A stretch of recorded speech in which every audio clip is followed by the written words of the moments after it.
Meus irmãos, nós vamos abrir hoje o texto de Atos dos Apóstolos, capítulo 9. Nós vamos meditar nesse texto. Atos, capítulo 9, que fala sobre a conversão de Paulo. A conversão de Paulo. Nós vamos ler do versículo 1 ao versículo 9. Nesse primeiro momento.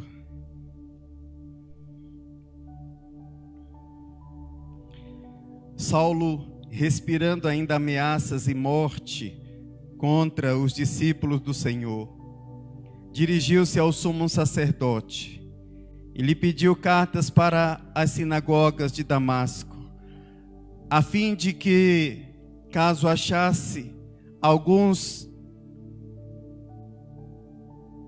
do caminho, assim homens como mulheres, os levasse presos para Jerusalém. Seguindo ele estrada fora, ao aproximar-se de Damasco, subitamente uma luz do céu brilhou ao seu redor, e saindo e caindo por terra, ouviu uma voz que lhe dizia: Saulo, Saulo, por que me persegues? Ele perguntou: quem és tu, Senhor? E a resposta foi: eu sou Jesus, a quem tu persegues. Mas levanta-te e entra na cidade, onde te dirão o que te convém fazer. Os seus companheiros de viagem pararam emudecidos, ouvindo a voz, não vendo, contudo, ninguém. Então se levantou Saulo da terra, e abrindo os olhos, nada podia ver. E, guiando-o pela mão, levaram-no para Damasco. Esteve 3 dias sem ver, durante os quais nada comeu, nem bebeu. Meus amados irmãos, vamos orar ao nosso Deus para que o Senhor fale ao nosso coração. Nós te agradecemos, ó Deus, por estarmos aqui. E nós pedimos ao Senhor que fale ao nosso coração através da Tua palavra. A Tua palavra é a bela palavra de vida de que tanto necessitamos. E nós estamos juntos aqui, esperando no Senhor somente, só a Tua vontade, só o Teu querer, que se estabeleça em nosso coração e possamos, ó Deus, sair daqui, ó Deus, convictos de que ouvimos a Tua palavra, em nome de Jesus. Amém. Meus amados irmãos, a conversão de Paulo. Eu quero falar Paulo, o texto nos diz Saulo, mas apenas de uma maneira que possa ser ensinável, uma maneira pedagógica, para que os irmãos saibam. Muito bem, quando a gente fala de conversão, a conversão ela pode acontecer no tempo de Deus sobre a vida de uma pessoa. Uma pessoa pode se tornar um cristão e receber a regeneração do Espírito Santo ainda na infância. Ainda na adolescência, na juventude E também uma pessoa pode receber o impacto do Evangelho depois de muitos anos, quando a pessoa está idoso ou idosa. Então, é um fato, a conversão é algo extraordinário. Nós chamamos de justificação, que é aquele ponto, aquele momento específico, onde de fato Deus implanta e infundindo em nós a fé para a salvação. Não importando o nosso estado social, não importando a nossa posição na sociedade, não importando a nossa classe social, não importando a nossa origem, a origem da nossa família, não importa. Quando ocorre aquela obra salvífica, em que o Espírito Santo de Deus, ele entra na vida de uma pessoa, e ali ocorre um ato pontual e exclusivo, onde a pessoa é regenerada. A partir dali, ela vai seguir um processo chamado processo de purificação, por que não dizer um processo de santificação? Então, essa é a ideia da conversão. Agora, às vezes as pessoas pensam assim, Deus, o que aconteceu na vida de Paulo vai ser regra para a minha vida.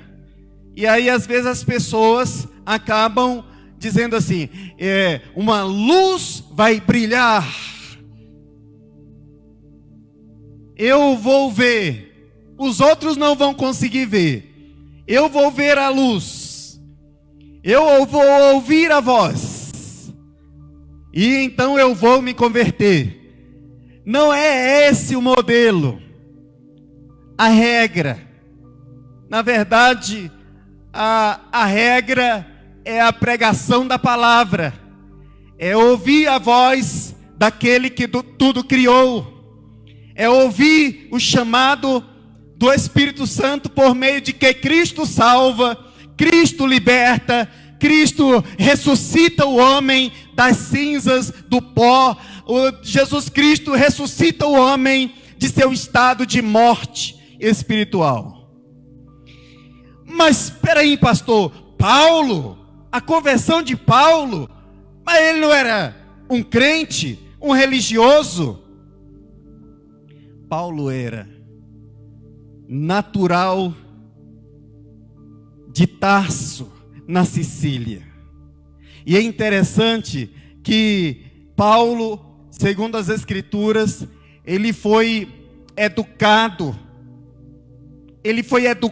aos pés de quem? Aos pés do grande professor de teologia. Ele foi educado, ele foi doutrinado, ele aprendeu e bebeu aos pés de Gamaliel, que era o doutor de teologia, era aquele que explicava a Bíblia, até ali então, do Antigo Testamento. E é interessante que nós podemos ver que Gamaliel era um dos mais notáveis judeus daquela época, grande professor da Bíblia daquela época.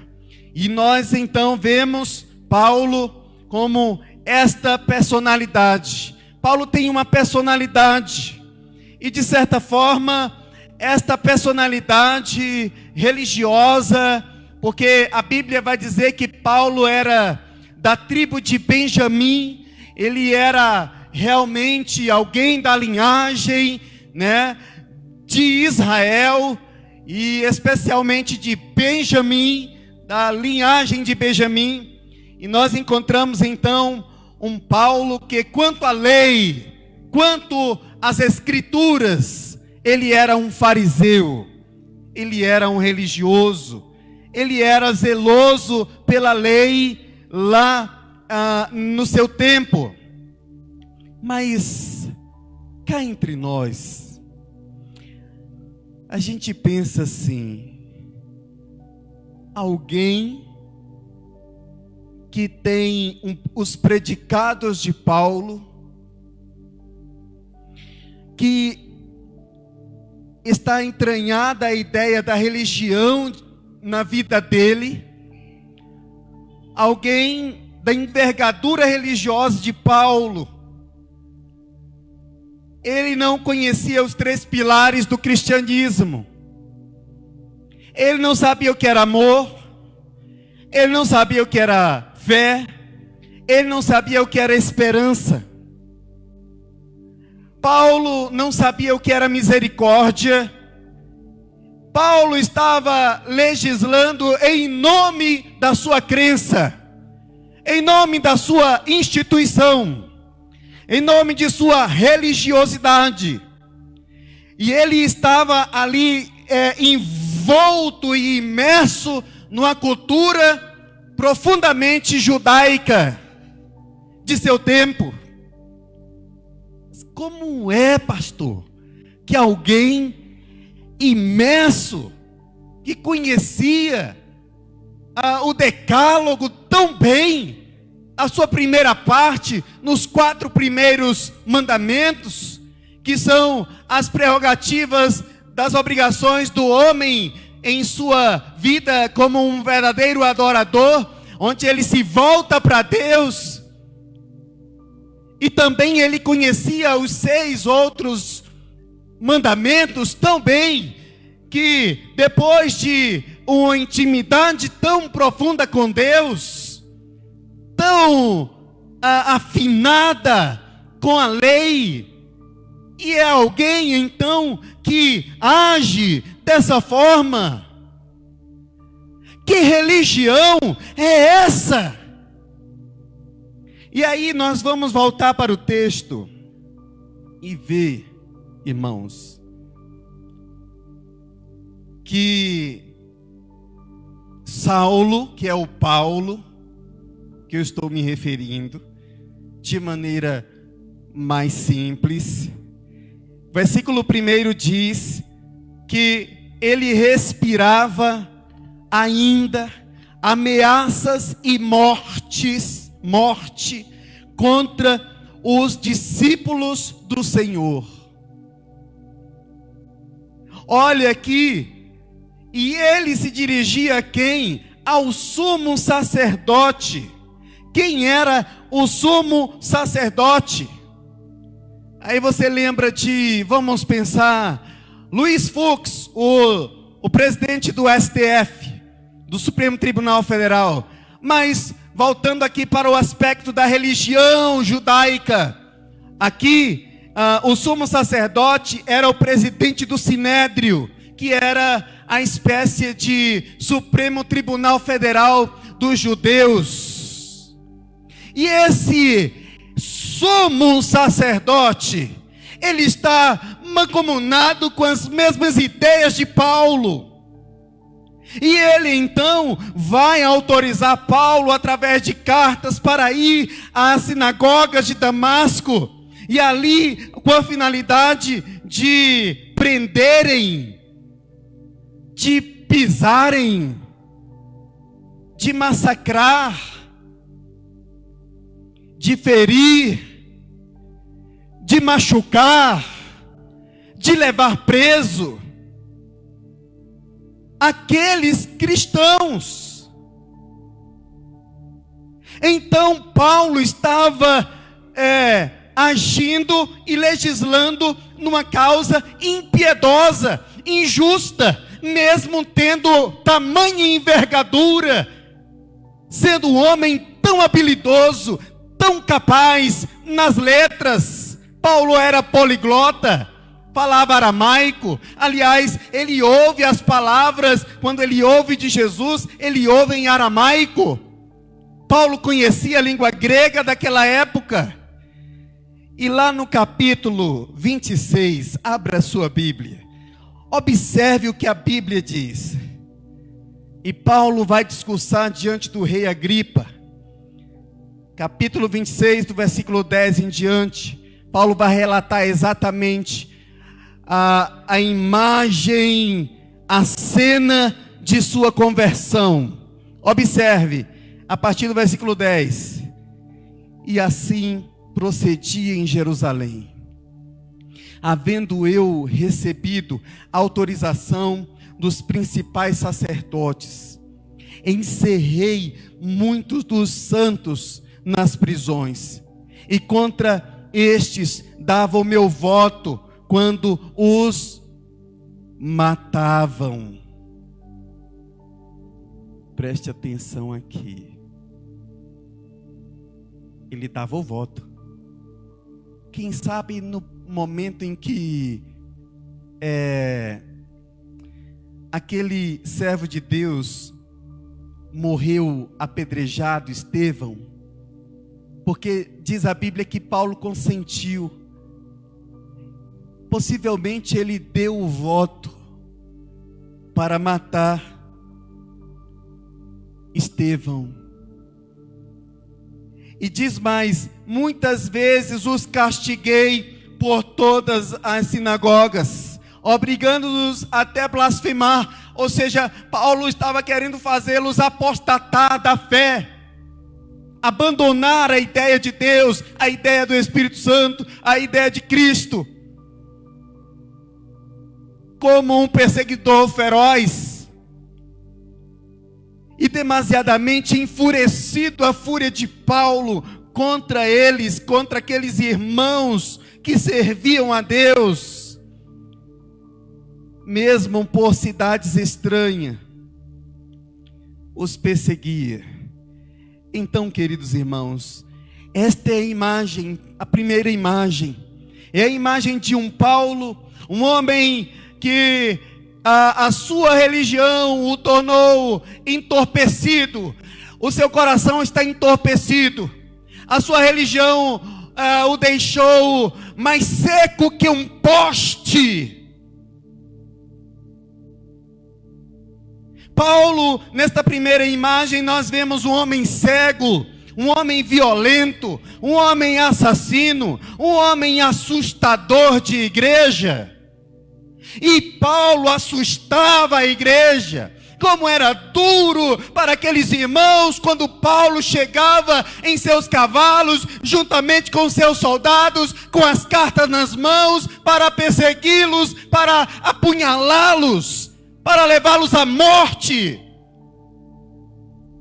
Mas é um homem religioso, é um homem nascido lá entre a tribo de Benjamim,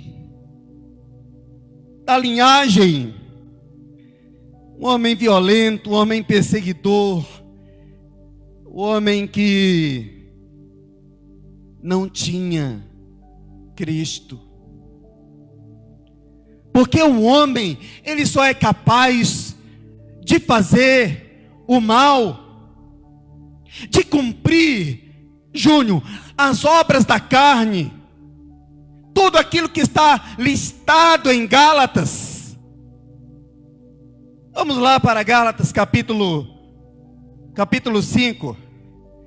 Eu quero fazer um contraponto aqui com as Escrituras, mostrando esse aspecto da vida de Paulo.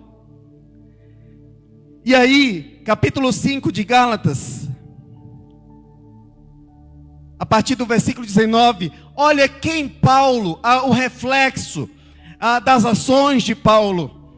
Ora, as obras da carne são conhecidas e são: prostituição, impureza, lascívia, idolatria, feitiçaria, inimizade, porfias, ciúmes, iras, discórdias, dissensões, invejas, bebedices, glutonarias e coisas semelhantes a estas, a respeito das quais eu vos declaro, como já outrora vos preveni, que não herdarão o reino de Deus os que tais coisas praticam. Mas pastor, está errado, porque Paulo não fazia tudo isso. Paulo era zeloso quanto à lei, mas algumas coisas Paulo fazia, algumas coisas Paulo praticava a respeito das obras da carne.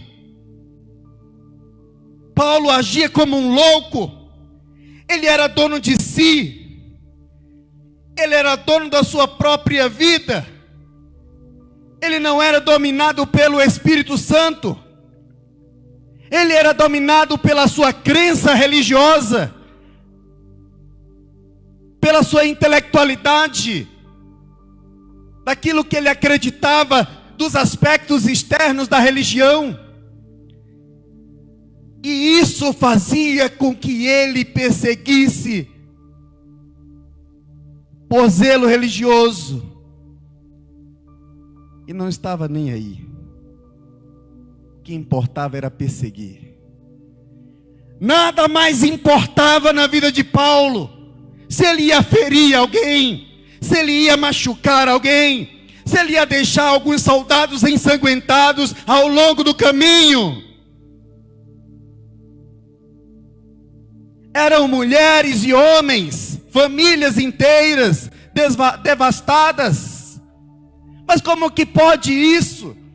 A religião pode fazer isso? A religião pode provocar isso? Pode.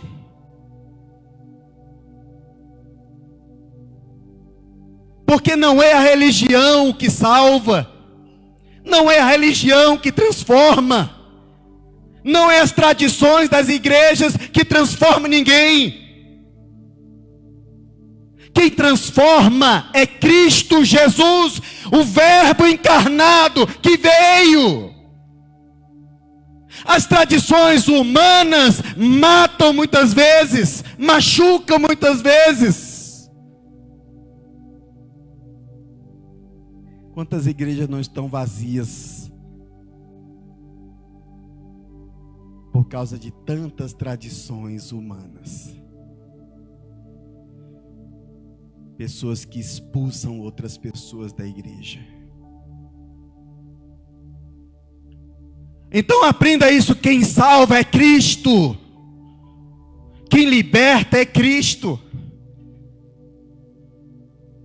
Crê no Senhor Jesus Cristo e será salvo tu e a tua família, tu e a tua casa.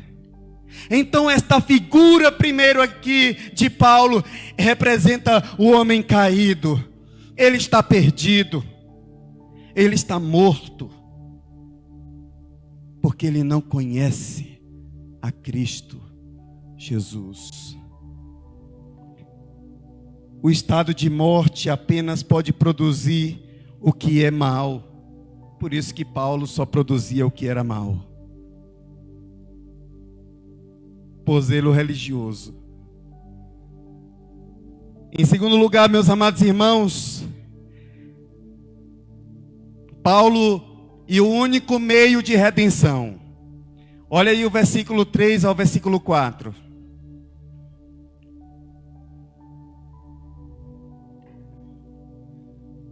Seguindo ele, estrada fora, ao aproximar-se de Damasco, subitamente, uma luz do céu brilhou ao seu redor. E caindo por terra, ouviu uma voz que lhe dizia: Saulo, Saulo, por que me persegues? Ele perguntou, Paulo pergunta, né? Quem és tu? E ele responde ao mesmo tempo: Senhor! E a resposta foi: eu sou Jesus a quem tu persegues. Porque Paulo estava perseguindo a igreja, ele estava perseguindo Jesus. Porque Paulo estava ferindo a igreja, ele estava ferindo o coração de Jesus. Porque Paulo estava matando, perseguindo, encerrando os cristãos na prisão, ele estava fazendo tudo aquilo com Jesus. Não era com a igreja, era com Jesus. E é por isso que Jesus diz: porque a igreja é o corpo de Cristo. E aí diz o texto que ele cai por terra. Cai por terra. Queridos irmãos, é interessante a gente observar que aqui no momento da conversão de Saulo, a gente pode pensar em algumas coisas, e eu escrevi algumas coisas bem interessantes. A religião de Paulo o levava ao entorpecimento do coração. A religião de Paulo fazia com que Paulo passasse por cima das pessoas. A religião de Paulo o levava a humilhar as pessoas. A religião de Paulo o levava a aprisionar as pessoas. A religião de Paulo o levava as pessoas a sentirem medo dele e de não se aproximarem dele. Ninguém queria se aproximar de um homem que só fazia coisas ruins. A religião de Paulo levava a pisar, a ameaçar, a matar os sonhos, os desejos, matava os cristãos emocionalmente. Era um terrorismo, um tipo de terrorismo para aqueles irmãos, sem saber a hora que alguém ia chegar e de onde ele iria atacar. Era um terrorismo emocional e também fisicamente. A religião de Paulo era capaz de apedrejar. Estevão foi apedrejado. Era capaz de julgar. Era capaz de insuflar o seu ego e dizer que todos estão errados, só ele está certo. Só Paulo estava certo. Será que Paulo estava certo? Não, ele não estava certo. Então aquela religião dele, não era Cristo, era a religião dele, o levava a apedrejar de maneira injusta. Mas há um aspecto interessante no texto, que tudo aquilo aconteceu até Paulo se encontrar com Jesus verdadeiramente.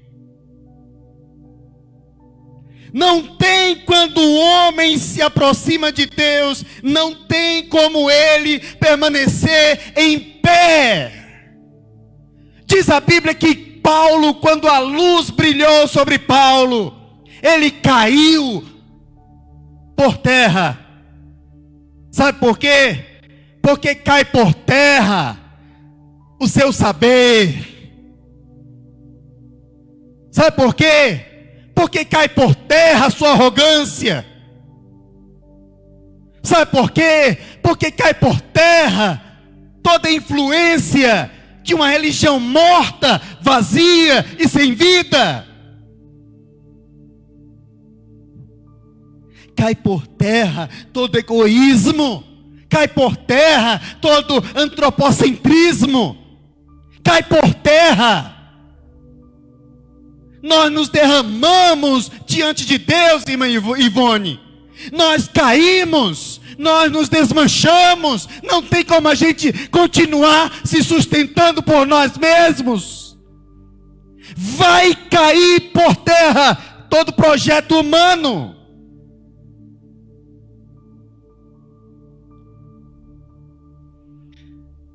Porque quem manda é quem tem autoridade. Vocês lembram de quando Jesus estava perante Pilatos? Eu fico imaginando Pilatos dizendo assim: você não sabia que eu tenho um poder para te eliminar, te matar, ou deixar você viver? Sabe qual foi a resposta de Jesus? Jesus disse: tu não terias este poder se do céu não te foste dado. Então, queridos irmãos, quem tem autoridade na minha vida? Sou eu? Quem é o manda-chuva na sua vida? Quem é o manda-chuva nas suas decisões? Quem é o Senhor da sua história? Quem é o Senhor da tua família? Acabou. Quando você tem um encontro com Jesus, é Jesus que dirige. Foi o que aconteceu na vida de Paulo. Às vezes a gente quer mandar nas coisas, né? Nós temos essa tendência de querer dominar as coisas, de querer fazer as coisas pela nossa própria vida, pelo nosso próprio saber, de tomar as decisões, de fazermos as escolhas, e até mesmo sem consultar a Deus. Mas a partir daquele momento, ele caiu o velho homem, porque diante da presença de Deus, quem ordena, quem fala, quem dirige, quem governa, quem tem o poder é Deus. É Ele que tem o poder sobre as nossas vidas. Somente Jesus. E é interessante, meus amados irmãos, que Atos capítulo 4, versículo 12, diz: e não há salvação em nenhum outro, e não há salvação em nenhum outro, porque abaixo do céu não existe nenhum outro nome dado entre os homens, pelo qual importa que sejamos salvos. E lá em Timóteo, 1 de Timóteo, capítulo 2, versículo 5, diz a palavra de Deus. Abra esse texto aí na sua Bíblia, capítulo 1 de Timóteo, capítulo 2, versículo 5. Porquanto há um só Deus. Deixa eu perguntar aqui uma coisa para vocês. Quem era o Deus na vida de Paulo? Antes de Jesus aparecer no caminho de Damasco para ele, sabe quem era o Deus de Paulo? Era Ele mesmo. Era Ele mesmo. Ele era o próprio Deus. Ele era o Senhor da vida dele. Mas, portanto, há um só Deus e um só mediador entre Deus e os homens, Cristo Jesus, homem.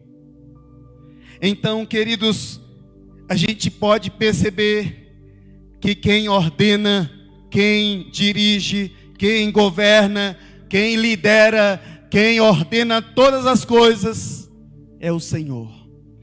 E olhe bem, Paulo ouve a voz de Cristo. Diz a Bíblia: as minhas ovelhas ouvem a minha voz. Porque quem não é ovelha não consegue ouvir a voz de Deus. Você é ovelha?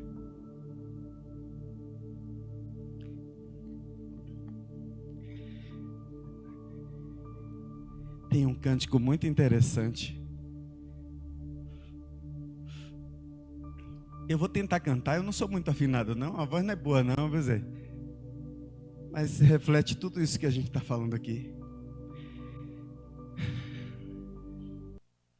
Por toda a minha vida,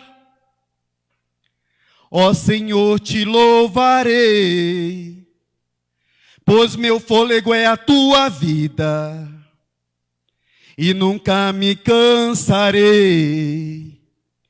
Posso ouvir a tua voz, é mais doce do que o mel, que me tira desta cova e me leva até o céu. Já vi fogo e terremotos, vento forte que passou.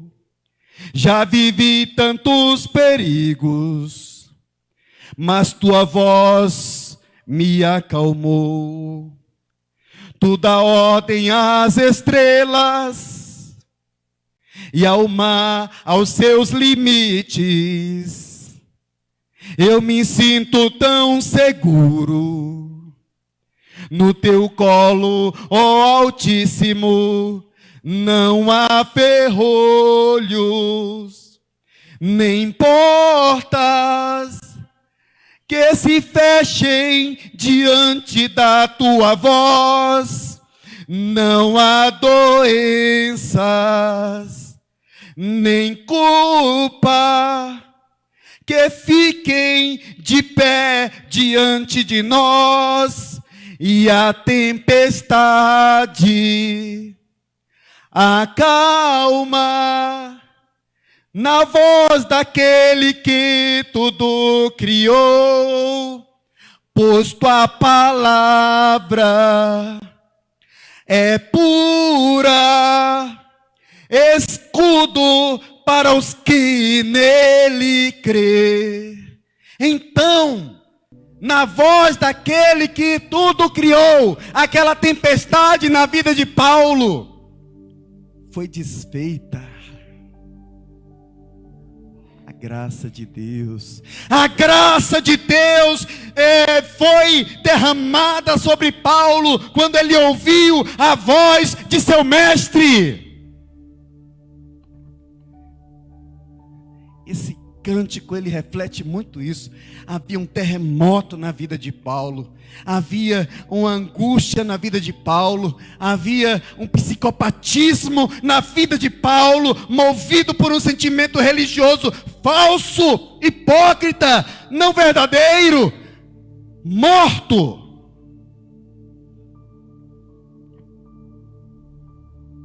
E a gente pode então perceber que a tempestade foi acalmada. A tempestade foi acalmada na nossa vida, meus irmãos. A tempestade fora acalmada em nossas vidas. Ele acalmou a tempestade da nossa vida. O Senhor Jesus acalmou a tempestade porque a sua voz é poderosa. Despede em chama de fogo, despedaça os cedros do Líbano. Quando ele fala, os pássaros obedecem. Quando ele fala, os homens se submetem. Quando ele ordena, o universo se levanta.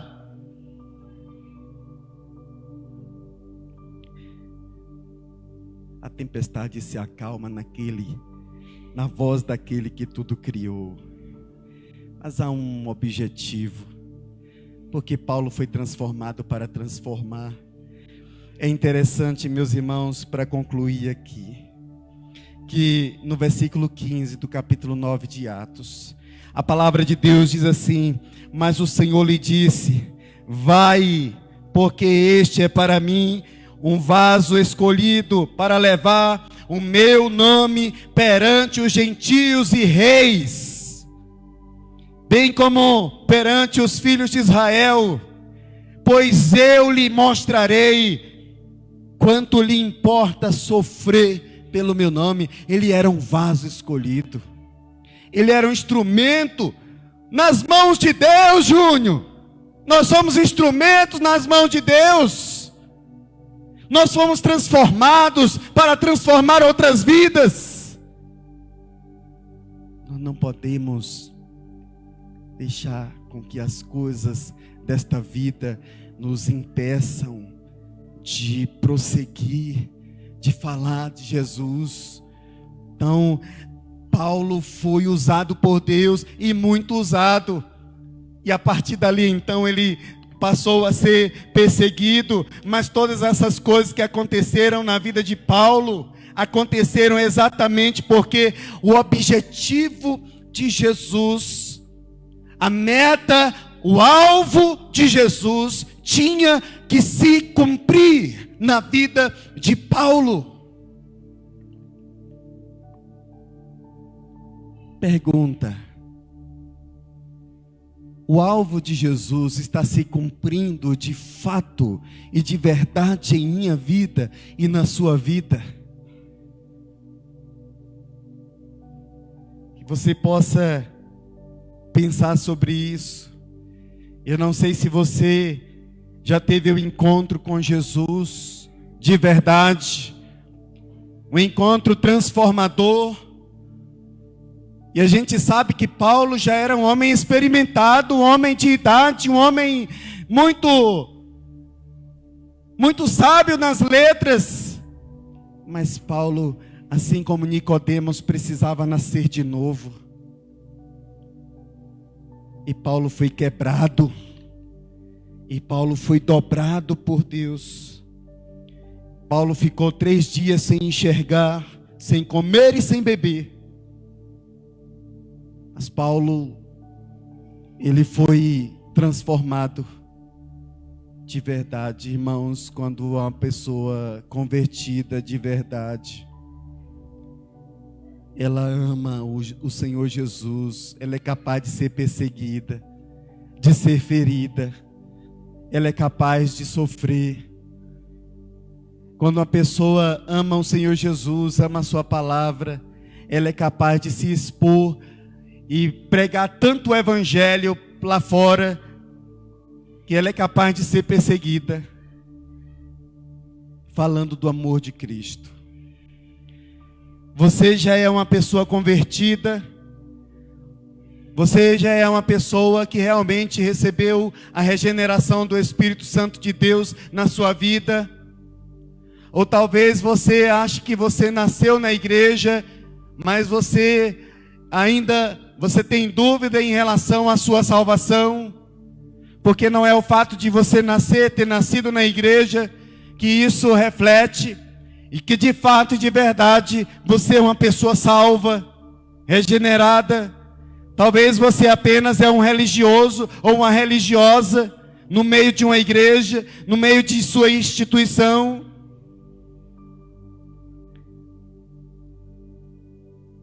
Mas muitos de nós já tivemos um encontro com Jesus. Que Deus possa favorecer a você, se tornar favorável a nós. E a você que talvez ainda não passou pelo novo nascimento, não passou pela regeneração. Que o Espírito Santo de Deus, porque só Ele pode transformar e agir em nossas vidas. Amém. Fiquemos em pé, meus irmãos.